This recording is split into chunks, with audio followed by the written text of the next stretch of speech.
Rider sa viral video ng away kalsada sa Makati posibleng maharap sa 2 pang kaso. Sumuko gabi si Angelito Rencio sa Makati City Police. Nagpakita raw ito ng iba't ibang peking ID ng AFP, PNP at media, pati na rin tsapa ng CIDG. Gagamitin itong basehan para sampahan siya ng mga kaso kabilang ang falsification of documents. Lumabas na investigasyon na hindi sundalo si Rencio, kundi miyembro ng isang security agency. Inamin niya ito pero tumanggi na siya magbigay ng iba pang detalye. Nakuha sa kanya ang isang baril na nakarehistro sa ahensya. Bukas isasailalim siya sa inquest proceedings.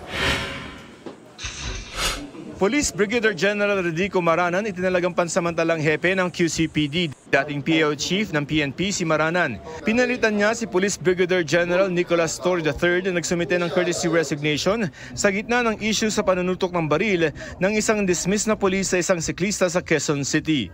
Joseph Morong nagbabalita para sa GMA Integrated News.